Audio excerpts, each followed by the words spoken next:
how she got into the industry in just a little bit, so we won't give it all away here. But she is currently in the Blessing Bracelet as Janelle. Is that me? Now it's you. Okay, Alison Wanzura is a Canadian actress from Calgary, Alberta. She completed her bachelor's degree in theater at the University of Calgary. After performing on stage for several years, she relocated to Vancouver, British Columbia, to pursue work in film and television. She can be seen guest starring in projects on platforms including Netflix, CBS, ABC, National Geographic, Lifetime, and, of course, Hallmark. And in 19, no, she wasn't even around in 19 something. In 2019, she won a Leo Award for her performance as a villain in Hallmark's Garage Sale Mysteries, All That Glitters. I love that. Nice. I do too. And in 2021, she received glowing reviews for her performance as Becca in An Unexpected Christmas. In addition to her camera work, she is a voiceover artist and has written and produced several short films. And she currently resides in Vancouver and the world's cutest Chihuahua and Love human that. named James. Yes, Nice. we know. We'll tell you about when we saw the headshots for the dogs and what Teresa did. And now Micah Kelpin, we are so thrilled that she is here. She was very interested in the entertainment industry at a very young age. I'm not going to share some of this piece of her bio because I think you need to hear it from her directly.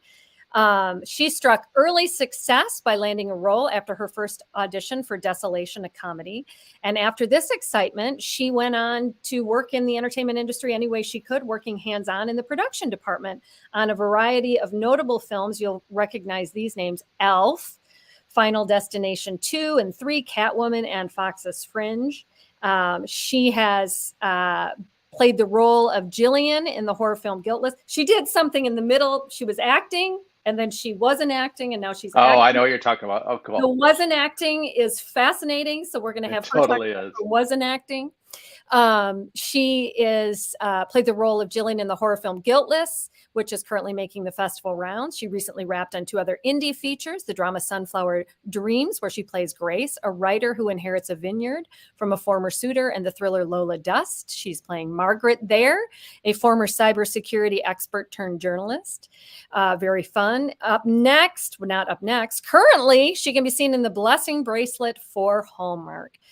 So we are so thrilled. Let's bring these fabulous, talented women forward. There's Madonna. Doing the order that we did their bios. Yay. And Micah. Hi, ladies. Hi. Hi, everyone. Hi. It's so great to have you here. Patrick's doing multiple things there. So shall I jump in with the first question? So we'll just kind of have you guys kind of round robin. This is pretty chill. Hey, if you're with us on Facebook or YouTube and you want to, I think just Facebook can send the questions. If you have questions. No, YouTube can also. Can submit questions. Okay. If you guys have any questions for our guests, please let us know. We're happy to ask them for you. But we always start with this question with our creatives. And that real quick. I just have to say, so happy for the success you're experiencing with the Blessing Bracelet. Oh, with the actresses, I thought it said. So I'm putting that up there. How did you get, we kind of know a little bit of this maybe from some of your bios, but how and when did you get bitten by the bug? And is the theater bug a part of that? Is the acting bug? Like, how did that manifest for you at what age and creatively? Like, how'd you get into it? And Madonna, why don't you go first? Sure. Well, so I come from a theater background, and I mean, I feel like I've been doing, musicals and plays since I was super young, throughout high school. And I think when I got into theater in high school, I think I sort of already knew that this was what I wanted to do. And, I had this skill for entertaining the masses, if you will. And I just always loved performing. And, when I decided to go to university and actually study acting and directing, I found that it was something that I really enjoyed. And I thought that I would be doing theater for like ever, but then when I moved to Vancouver, I was like, you know what? The film industry here is so crazy. Like there's so much going on. There's so much filming in Vancouver. You know, why not just jump right in and see what that side of the industry is like? And it was definitely a bit of an adjustment because, you know, when you're on stage, you're, you know, projecting to like a whole audience and everything's very grand and big, and so having to, you know, dial that in and dial it back and be a lot more subtle was definitely a challenge, because I think in my everyday life I am very expressive and, you know, loud and crazy. So it was a bit of a struggle initially, just seeing, you know, where I need to be in terms of the tone for TV and film. But yeah, it's been really great, and I've had a lot of success in the last couple of years. So, you know, we're just gonna keep going. It's great. Nice. Great. Nice. I know Patrick had, we'll jump into Allison. I remember Patrick, the first time he was on camera, wasn't it like on a soap opera in like all my children or something? It was All My Children. He'd come from the National Shakespeare Conservatory. Did you hit like your first line was like? It was Ready Dad was my first line, and I was really loud, and the director nicely came over and he was like, "You can really bring that down. This is television." Okay, yeah, sure. Yeah, I mean, come on. So we always say, "Ready, Dad." Ready. That's our go-to. Ready. Dad. What did you meet? Decide to work together? Oh, that's for us. Let's get. We'll ask Allison. How did you first get bit by the entertainment bug? Being from Calgary, Alberta, in the prairies of Canada, acting wasn't really a thing that kids grew up thinking that they could do as a job. So, like, you know, my parents worked in more like the corporate sector of things, and like, you know, my parents would be happy if I'd become an engineer or like a lawyer or a doctor. And so I never thought that I could be an actor as a job. And I've always loved the idea of acting and put on, you know, little puppet shows with my brothers and we would try to create videos for America's Funniest Home Videos, like just stage videos. Little did we know Canadians were not welcome to apply for that show. Really? Yeah, I guess you have to be American to get on America's I guess it's America's Funniest Home Videos. Yeah. Yeah, but it was produced in America.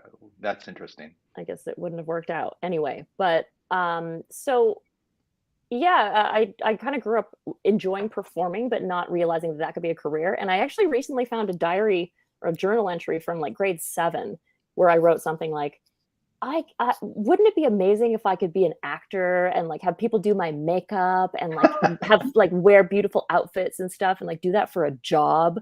You know, just kind of fantasizing about it, but I never thought that could be a reality. So when I went to university, I actually did my commerce degree because I thought, you know, you can actually get a job if you get a commerce degree. And then when I was there, I started taking classes in the drama faculty. So I ended up doing a dual degree in drama and in commerce.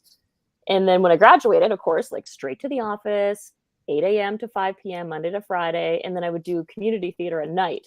So I'd go like straight from the office to rehearse Who's Afraid of Virginia Woolf and Nice. theater till 11 and invite everybody from my office to come see my plays. And I did some dinner theater for, you know, like, you got to start if you start in dinner theater, then, you know, you've always got somewhere to go. It's like, it's a nice humble beginning.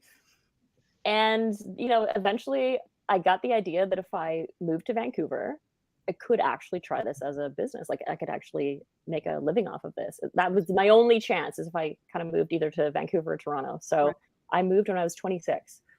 And I remember the day telling my bosses at work, because I used to work in marketing in the swimmer industry. And I remember sitting them down and saying like, so I'm going to move to Vancouver to become an actor. And they weren't surprised at all. And, they, you know, so it wasn't a direct, like it wasn't something I just had done my whole life and, you know, had always been an actor. It was something I kind of came to as a second career. And I still pinch myself. Like I'll be in a trailer and hanging up my clothes and finishing up a job. And I just think like, how amazing would the 7th grade version of myself think that I do this as my job. So I have to always remind myself like how lucky we are to do this and what a dream this is to do as a career. 7th graders still inside there just screaming for yeah It's just amazing. It's just amazing. I love that. Nice. Actually, in 7th grade, I wrote, "I'm going to marry a tall, dark Italian Catholic named Fred." How'd that go? Named Michael. And I ended up with a tall, dark Italian Catholic named Fred. See, you just got to write these things down. She manifested. I manifested. I'm a huge believer in it. I said I want to live in Douglas, Michigan, and write movies for Hallmark, and I'm doing it. Every little boy's dream. Yeah. I was a little older at that point. Oh, okay. But, yeah. But truth is, I used to sit with my grandmother's typewriter and write little plays and everything when I was young. So, right. And before Micah jumps in, we got this great comment from Colleen. There's always seems to be such chemistry between the actors. Love watching the Hallmark movies. Yeah. And there was such a chemistry between the three of you. So we'll get into that a little bit. But Micah, you're up. All right. From points outside of Canada right now, right? I know. I'm coming to you from San Jose del Cabo, which is about 30 minutes west of the party town Los Cabos. I like to be chill, so we're just in chill town over here. Nice.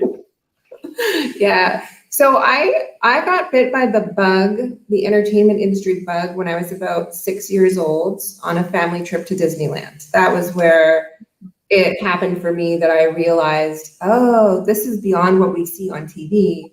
There's people do this stuff for a living.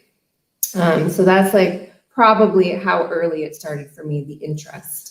And of course, you know, I was never really encouraged to pursue acting because I came from a family a little bit like Allison, where the idea was you would become a nurse or a teacher, or you would be a doctor or a veterinarian, and you'd have sort of like a very organized, formal career path, which I did not do.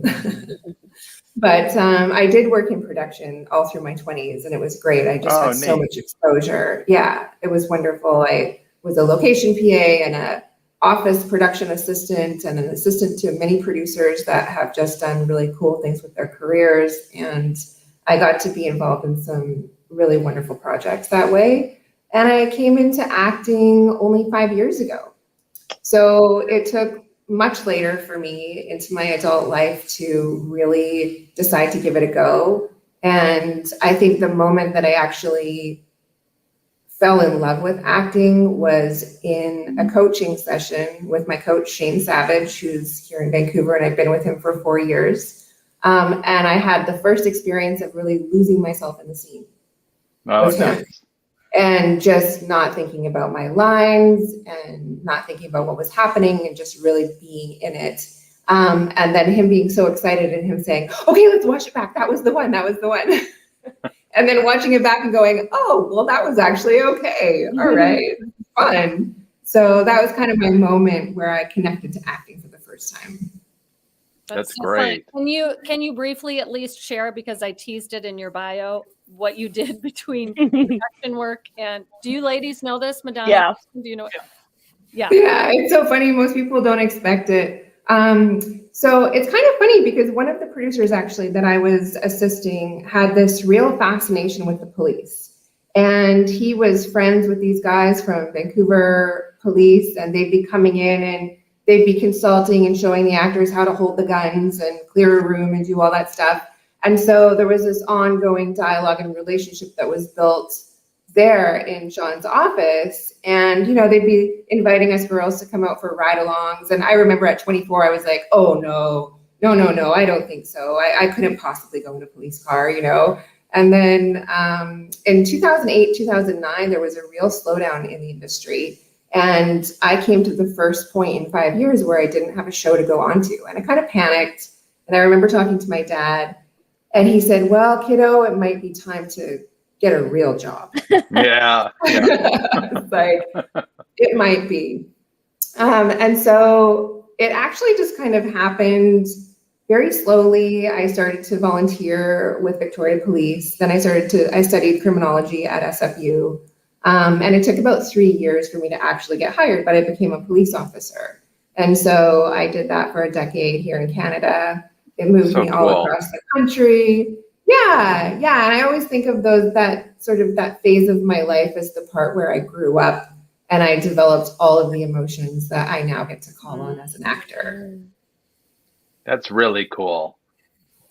I think sometimes it was really cool. It's just such a cool journey. It's such an interesting journey. Yeah. Well, especially for somebody to people come. Sorry, go ahead, Patrick. Well, for Dad, to say maybe it's time to go get a real job. I mean, talk about. I'm thinking like working in a factory or something or an office, and I'm going to become a police officer. No, he wasn't thinking police officer. He was like, well, did you want to maybe be a notary public or a lawyer or something? Notary why police officer? And it's so funny because when I was coming around to retiring from policing, I went to my dad and I was like, hey, Dad, well, it's time. I'm making this decision. It's going to change my life quite a bit, but I'm going to leave policing. And he was like, well, what are you going to do? And I said, well, I'm going to go travel and I'm going to just go find myself and hopefully it's going to hit me there. And then of course the pandemic happened and there was no travel. So, but when I did come to acting, I went back to my dad and I said, okay, Dad, well, I'm getting into acting. And he was like, oh no. You aren't you? Because when I said I was going to be a police officer, he was like, oh, whatever, she won't do it. And he's like, now I know when you say you're going to do something, you're actually going to do it. That's great. What have you ever had to utilize your experience in any movies that way?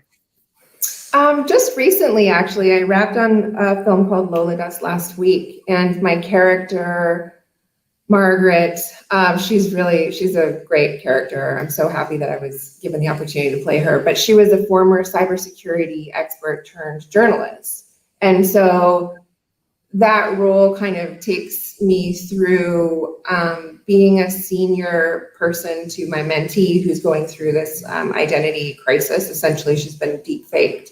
And so she's come to Margaret to help her through. And I think there's just a very sort of baked in part of my personality that is a protector and a guider from being in policing. And I think that, the director saw it in me immediately, and I certainly wasn't putting it on. It was just there in my personality. Nice. So I think that there's definitely, I'm hoping that there's going to be some roles where I really get to dig in to some grit. Cool. I want to know, that's so fantastic. And Patrick, there's a comment there who said, I saw it for your service. Connie, thank you. Her son is a Kalamazoo County Sheriff Deputy. The city in Michigan. Allison, I want to know, this is off script, Patrick, off our question list. I want to know what part of your past allowed you to play a villain so effectively that did you draw on anything in your past? Like just growing up with my family. Just witnessing it all. Love it. I grew up in, Eastern European immigrant. My grandparents were immigrants, and they just don't hold anything back. And so, yeah, I don't know. I heard it described once where this one actress I love, and she's a lovely person in real life, and she plays a lot of like dark, really not nice people. And she kind of described it once as she just has access to her shadow self, and that we all have this shadow self. Mm-hmm. Mm-hmm. And some of us just have easier access to that, and I have just played a disproportionate number of bad people on TV. I don't know what it is. I don't know if it's my strong jawline. I don't know if it's my voice. I don't know. But it just, and it's quite easy for me to just fall into someone who's an awful person. I don't know what that says about me. But pays the bill. They're fun characters to play. It's you have fun. The big thing is you have to find the likability-ish in that villainous fun. You character. Have to find, exactly. People have to understand where they're coming from in some way. And even when I play a character who's you know, someone in the Blessing Bracelet, or like usually in a Hallmark movie, other than when I'm playing a killer in a Hallmark movie. I always try to find something like a flaw, like what are their character flaws, you know, and I try to like use that to make them more real. So Patrick, is it okay if I ask another question? Jump in. Did you have one? Yeah, but I love that you went like this because she's wearing her bracelet, right? Oh, got my bracelet. And I got mine on. Yay, Micah's got hers on. We're wearing my blessing bracelet. Now I forgot my question. See, this is what happens. I wanted to ask a question about being on set that had to do something with what she was saying. Oh, you were talking about character development. You know, I watched one of the Instagrams from one of the women who was in the show. She's the woman who asks her to get where you guys walk up and we're like, we're her gal pals, we're gonna help you. Sandra. Sandra. Yeah. I saw we her. love Sandra. Sandra is a trip, man. She's hilarious. Her Instagram talked about her backstory. So I want to know if you guys created backstories for yourself and what you came up with. John is laughing. Do you have a backstory? Well, we all kind of sort of collectively created a backstory that was very not Hallmark, you know. Like we were all, you know, spinsters, and you know, we were trying to find husbands. Like, yeah, it's like, you know, once you've been filming for 12 hours and you're delirious, and you know you're sitting there making these bracelets. We start talking about like why don't these women have anything else? We're like, are we just gonna stay here all weekend at church making bracelets? Like, do we apparently have nothing else to do? So we have no dates. Like, are we going to the pub afterwards to find a date? I mean, yeah, what's going on with our personal lives? And how can I utilize making a bracelet to catch a man, kind of thing, right? I will say though, and this is, you know, a credit to Patrick and Teresa, that generally when you get a best friend breakdown or a sister breakdown for a Hallmark, it's usually something like, this woman is in her 30s, she's very pregnant and happily married. Or if it's not that, she's like on the prowl herself, you know, and just wants to believe in love. And in this case, there was actually no mention of any of us really like pursuing, you know, a relationship, or we weren't like, as I used to call it when I was a kid, boy crazy. We weren't boy crazy. It wasn't like all about guys. In fact, it was not really about that at all for us, right? It was just about friendship and community and helping each other. So I thought that was pretty refreshing. Yeah. Thanks. Yeah. It was, you know, it's so funny. A lot of the comments that we're getting, which we're really grateful for, is that it is in some ways, there's a place for that in the Hallmark lexicon, but there's a place maybe for not that also. So it's like people that are watching that do kind of, they are like, oh, it's nice that, you know, I haven't heard that specific one, but I appreciate that comment. But, you know, hearing that Dawn's journey isn't just about that, it's a little rougher on her, you know. Yeah. And it was important to us, I think, when we were writing it, that but we kind of left some of that vague on purpose because we didn't want it to be, you know, you guys are out having dinner on Valentine's. It doesn't mean that you're not married or that you're not, it's like, we just don't. Yeah, it's not necessarily pertinent to the story. Yeah. And there's this thing called the Bechdel test or Bechdel test. Yeah, Bechdel test. Right. And this is, if this doesn't pass the test, then it certainly comes to one of the closest, you know, in terms of this type of content to passing it, because I think one of the requirements is you have to have two women having a conversation in a scene that's not about a man. Yeah. And it's amazing how rare it is that you see that on screen, two women. You know, so there's actually a test for it. So I just thought that was really cool that we have a whole bunch of other stuff to talk about. Well, it was also very important to us, and it's nice writing with a woman, that it was about her gaining back her power, not needing the man to save her, not needing, you know, that part of it. Yes, she wants romance and she wants a partner and everything, but it wasn't about that. And even when that kind of was approached, she was like, no. This is about me getting back on my own 2 feet. I don't need another Alan to help me out, kind of thing. Yeah. Right. You know, that she, because there's so many women like that, especially women that I know in my life like that, that they're so independent and strong. And, you know, they it's, you know, your community coming together to help you out. And it's not all about, you know, finding a partner to like help support you in that save you. Yeah. You know, and she kind of did it on her own and with the help she of saved her. herself. Yeah, so it's like that's super refreshing to see because I just love it that she refused Alan's check. That was like one of my favorite things.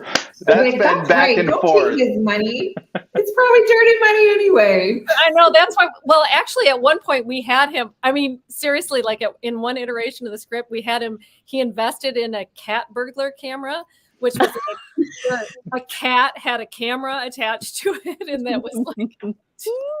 That was one of the ideas, and we were like, no, that's not going to work. Save Well, it for the sequel. Save it for we actually did have we did know what the thing that he was investing in. I don't want to call it the scam, the scheme that we did have an idea of what it was. So and we looked it through, and we also, you know, I appreciate you saying that, because so many people are like, she should have just taken the $10,000 for her son and everything, and it was like, no, we didn't want it to be about that. We wanted it to be about she could do this on her own. And even at the end, when he's like, I got this place, it was like, no, it can't be about him getting her the place. It has to be about her deciding whether or not she wants to rent it from him. And so, yeah. So one of the questions we have for each of you is just, and Kevin, we'll get to your question. Yeah, go ahead. You can all chime in. Is just, I think people are so curious about the process. Like, you know, how do you get the audition and what that process was like, and the casting, and did you have series of callbacks, no callbacks? How did that work for you ladies? I did a self-tape. So I submitted the self-tape, and I think it took about 12 or 14 days. I got a call from my agent, and he said, they want to offer you Bella. And I said, well, of course I want to go for Bella. Yeah, it was my first Hallmark. So for me, it was what a fun experience. It was wonderful. Nice. Great. And Joey's so great. Joey Plager is just. He's so lovely. I love him. Well, okay, I'll go. So yeah, same thing. I also did a self-tape, and I think similar timeline. Yeah, about a week or two before I heard back. I can't remember if I got pinned for it and then got the offer after, or if it was like you know, because there was no callback, because, you know, with self-tape, it's very rare that you do callbacks.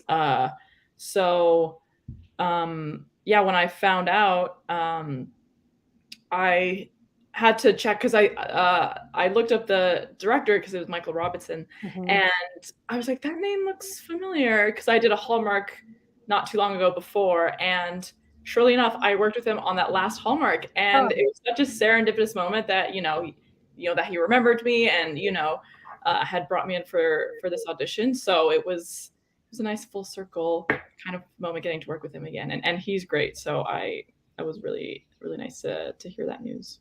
Nice. I did a tape as well for it, and I remember. Okay, so this part got cut out of the movie. There's the scene where Dawn and I are in the pew, and I'm kind of, you know, giving her a pep talk. There's supposed to be a prayer. Remember, I say, yeah. You remember, you're the writer. I say a little prayer, and I remember thinking, oh, if I book this role, my mom is going to be so happy. My mom's like a devout Catholic. And, you know, and I thought, I'm really putting my Catholic upbringing to good use, because I know how to sit in a pew and say a prayer. Yeah. And so that was a really nice part of the scene. It probably got cut for time. But I remember taping that, and then I think I got a notice that I was now being considered for the Jordana role instead. Oh. So they're like, oh, you're being considered for a different role that you didn't tape for. And I thought, okay, great, whatever. And then it went back and said, oh, actually, back to the Cassia role. So, you know, it was great. And I remember it saying something like, hey, what's your singing and choir experience? I was like, I was in a choir when I was a kid. And so that was helpful. And I got to work with Michael Robeson again, because I had worked with him on An Unexpected Christmas. So it was really nice to see him again on set, and, you know, nice. just, like, a reunion with him. And I should really do a shout out to this guy I looked up on YouTube. But because Cassie is often conducting the choir, and I had no idea how to conduct a choir, this guy was so useful on YouTube. You know, I actually, while you're finding that, I actually, when you were conducting, I looked and was like, so did they get somebody who knows how to conduct? Like, I actually leaned in to see, and I was like, oh, she knows what she's doing. I had no idea. Well, you sure sold it. And this guy was like, he had like a 10-part series on like how to conduct, and I was watching my it, I was gosh. watching it in the makeup chair. Oh, that's so fun. So funny. Oh, You know, that was one of the most fun scenes to watch. Madonna and I were just seated side by side in a pew while that was all being shot with Allison. And honestly, it was so much fun to see all of these people coming out in their pastel colored shirts. And, oh my gosh, it was amazing. It made my week, it made my month. Thank you for that. I know Teresa and I part of us were like, we just need to go and see if we can be on the set for the Easter, the Easter day at the church. It would have been fun, but we just didn't do it. So what is his name, Allison? Thank you to Dr. Roger Hale. Dr. Roger Hale, if you're out there, he's a professional choir director and vocal expert. And he, if it hadn't been for him, you probably wouldn't have wanted to see that scene. That's so funny. But I really went for it, right, guys? Yeah. When we were doing our coverage of Mike and I, we had to watch Allison just kind of go off. Yeah, Madonna was like, it's almost twerking. Like, I think you need to pull back. It was great. Yeah. So and how was it? When you guys first got together, and did you do a table read before, a Zoom table read, or did you just, because this happened so quick for us, and how quickly it was in production from when we finished the script. It was in like 15 days it was in production, or I can't even remember now. No, I was pre-production started. What's that? I was part of a table read. They did do a table read with some of the cast, and I got to be part of that. And it's so cool to just look at the little squares and think, like, Vancouver is essentially a small pool of actors. Yeah, I wondered compared to LA. Yeah, so we all kind of know each other or know of each other and have worked together. And it's just really cool to see, like, who's my new film family I'm going to work with for the next few weeks. And I actually did not know these two wonderful women before we did this. So this film brought us together. I love it. And it was, I think too, Patrick and I did a children's TV show years ago together. And I remember we raised money for it, and one of the investors came through, and he just said, about the work environment. He thought that the show would be successful just based on the energy in the room. Like he said, you guys have a really good vibration. He didn't use the word vibration. He was an old Catholic dude who wouldn't say vibration, but he was like, right? He was like, you have a really good, like, the energy in this room, I can feel it. It's palpable. And I feel like maybe with the Blessing Bracelet, I'm watching it and I'm like, you guys are giving off such, like, everybody that when I talk to, and it's hard because people, so you don't know how honest they're being with you, but I think people are being honest. They're like, it's so sweet. It's so endearing. It's so heartwarming. And I feel like maybe that energy you guys had behind the scenes carried so much. We had such a good time together. Like, even from the first day we met, I think we were in the cab or something, taxi coming from the ferry or from the heliplane. The helijet. Not the ferry. Yeah. And so I think it was like maybe afternoon, and I'm like, so, like, are you guys gonna like eat something later, or like, do you like gonna have dinner? And we're like, do you just want to have dinner together? And then we just had dinner, and it just was like game on. Yeah. Just talking as if we've been girlfriends for years almost. Yeah. So that was very real chemistry. And also Amanda Schul, who plays their lead, like, she is just she's an amazing. awesome person to work with. Lovely. Oh, that's so great. I love to hear that. She really is like such a grounded, down to earth person, and she really wanted to have fun with everybody. And sometimes you work with a lead, a number one, who kind of just sticks to themselves, and they just want to fly in, do the job, and get out and FaceTime with their kids. And she wanted to connect with everyone, and nice. She was just a lovely person to work with.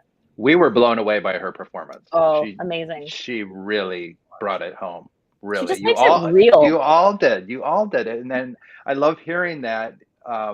It was an instant, connection that you hadn't met before, but it felt that way. It felt like you were all connected so well during the whole every time that you were on camera together.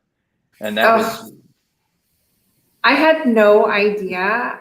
Okay, well, I didn't know Allison or Madonna, but honestly, Patrick, I giggled like a little girl through so many scenes. There was one night I was tearing up. I couldn't handle it. They just had me in stitches. It was so much fun to work with both of them. Okay, let's just take ourselves back to the moment when so Sandra, not Sandra, Sandra says, "How much are the bracelets? And can you make these for me?" And at the restaurant, and Amanda, Dawn goes, "Whoa, I don't know if I can do that order. It's too much in too little time." And then Flancy says, "Oh yes, we can." And then I come up with supposedly both of you and say, "Because we'll help." But instead of being flanked by 2 people, suddenly there was only 1. Madonna went down. Went down. She went like domino, just like You fell? oh, she fell down. I have a clip. It's so funny. And then we have it on Oh, my camera. God. Yeah, maybe I'll post it. We have it on camera, and then I say, oh, please. Were you okay? You didn't get hurt? No, it was fine. I honestly don't know what happened. It was weird because it almost happened in slow motion too. I was because I'm wearing a dress and you're on the bar stools because they had you guys up, right? And I'm wearing heels and my bag, my little purse is on the chair, and then I go to get up and I don't know what happened. I step in my shoe but then I'm also trying to get my bag and I just like went down. We have a clip of her like in the frame and then slow mo like exiting the frame. Going down. And then they look behind, they're like, "What the heck?" And then I just Oh my ran God. back. And you ran up anyway. Because like the director didn't yell cut. I was like, Yeah, you never cut your own scene. Yeah.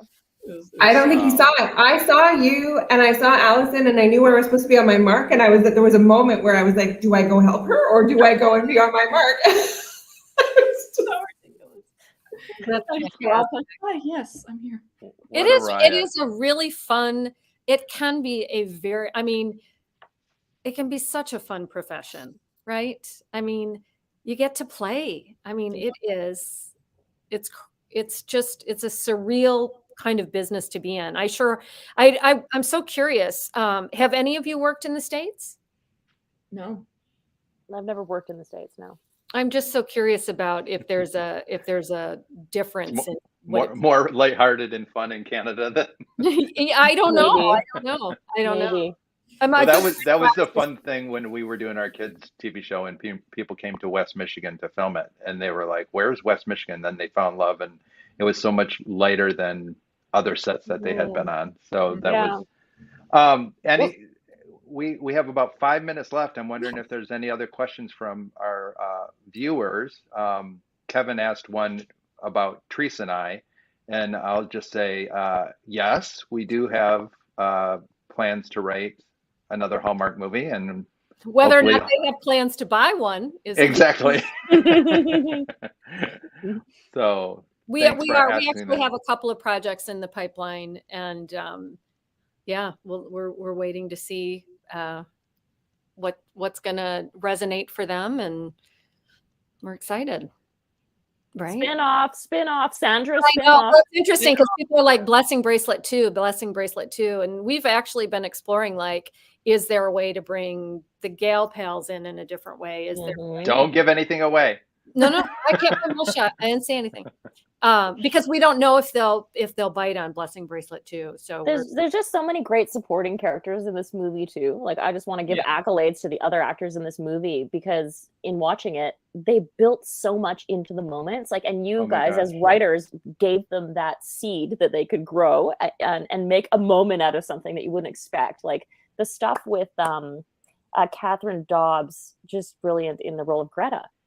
You know? Those looks that she was giving brought so much to it, and in the Yoda thing, and we love Pearl. She brought really brought it home. She really was wonderful. Oh, Pearl. She was so amazing.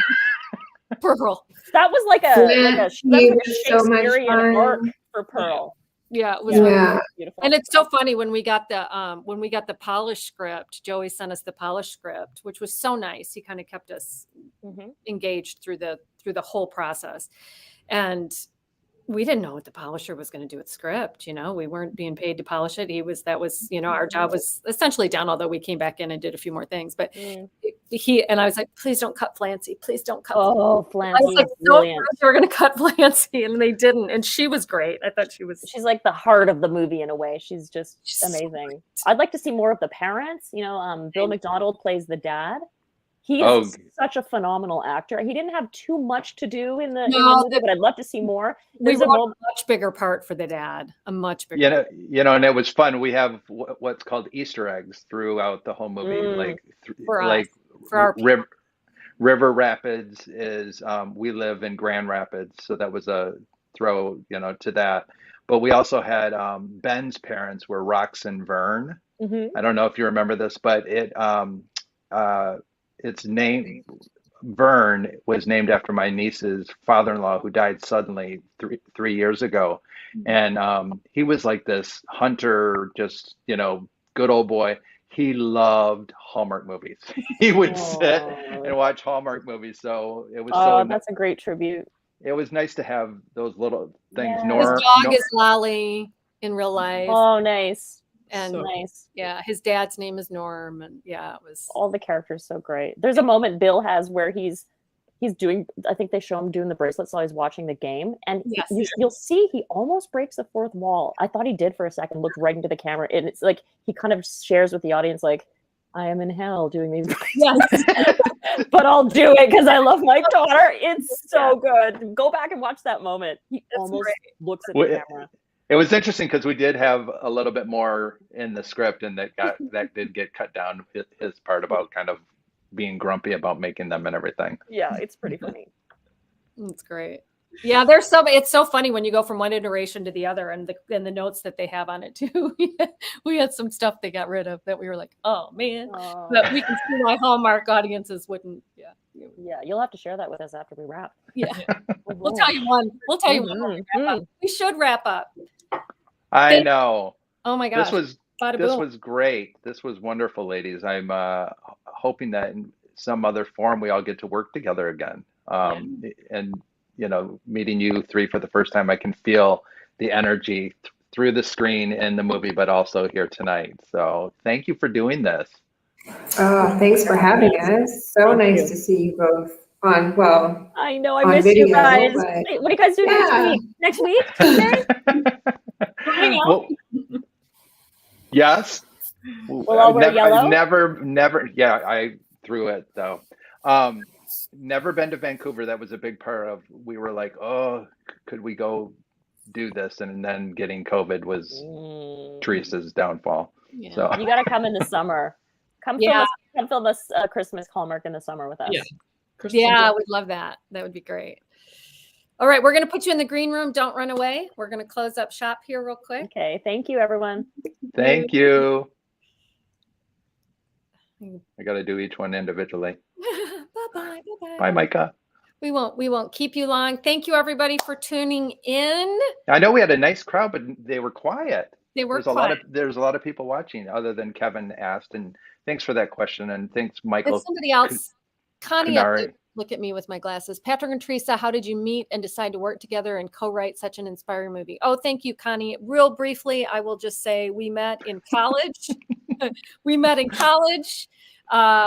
We have been collaborating in some way or fashion since we met 10 years ago. And good try. All this time we've done a lot of writing together, and so we will continue to write together. And so thanks for asking. But yeah, we met. And the bracelets themselves are the inspiration for the movie, and they were created by our friend Don Sprong, and that's how we were kind of like, I think there's something here, and it became bigger than we thought. So we're grateful. And currently, Dawn Sprong is living the movie because she is so overwhelmed with orders. She's got to find a church to help her make them.